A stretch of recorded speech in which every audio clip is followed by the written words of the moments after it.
நண்பனின் டைரியிலிருந்து நண்பனின் உத்தரவோடு. அன்புள்ள டைரி. நண்பன் வந்து இதில் ஒரு விஷயத்தை பகிர்ந்து கொண்டிருக்கிறார் அப்படின்னு சொன்னால்,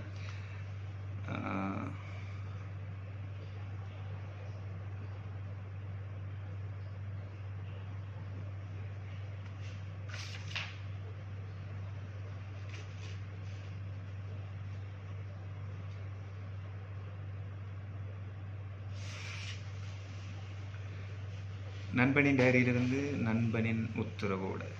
அன்புள்ள டைரி. நண்பன் வந்து இந்த பக்கத்தில் ஒரு விஷயத்தை பகிர்ந்து கொண்டிருக்கிறாரு எப்படின்னு சொன்னால், நண்பன் தாய் ஒரு நாள் ஏதோ ஒரு தேவைக்காக வெளியில் போயிட்டு வீட்டுக்கு வர்ற நேரம் அந்த பாதையில் வந்து நடந்து வந்ததை கண்டிருக்கிறார் ஒரு நண்பன். நண்பன். அப்போது அந்த தாய் அவர் இனம் கண்டுட்டார். ரைட், நண்பனுடைய தாய் அப்படின்னு சொல்லிட்டு, வாங்க வண்டியில் இருங்கன்னு சொல்லி வண்டியில் ஏற்றிட்டு கொண்டு போய் வீட்டை விட்டுட்டு போயிருக்கிறார். எங்கே போகிறீங்க தம்பி, நீங்கள் என்ன ஏற்றிட்டு உங்களோட வேலையை நீங்கள் தடப்படாமல் நீங்கள் போங்கன்னு சொன்னதுக்கு, இல்லை நீங்கள் ஏறுங்க, இப்போ உங்களோட மகனாக இருந்தால் நீங்கள் என் வண்டியில் ஏறித்தானே இருப்பீங்க, நான் உங்களை வீட்டை விடாமல் நான் என் வேலையை போவேனா, மகனை நினச்சி ஏறுங்க, அவங்களோட மகன்ட ஃப்ரெண்டு தான் அப்படின்னு சொல்லி ஏற்றி கொண்டு வீட்டில் விட்டுட்டு அவர வேலைக்காண்டி நண்பன் போயிருக்கிறார். திரும்ப நண்பன் போயிருக்கிறார்.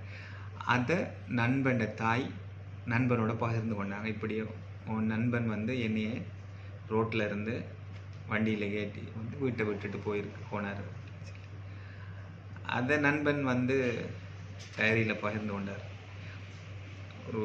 ஒரு நண்பன், உங்களுக்கு ஒரு நல்ல நண்பன் இருக்கான்னு சொன்னால் உடன்பிறப்புக்கும் சமம். இப்போ நண்பனும் உடன்பிறப்பையும் வந்து ரெண்டு கண்ணு கூப்பிடலாம்.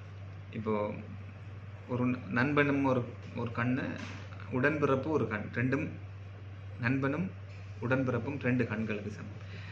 நண்பனுக்காக உடன்பிறப்பையோ உடன்பிறப்புக்காக நண்பனையோ பகைக்காமல் உறவை பேணுவோம்.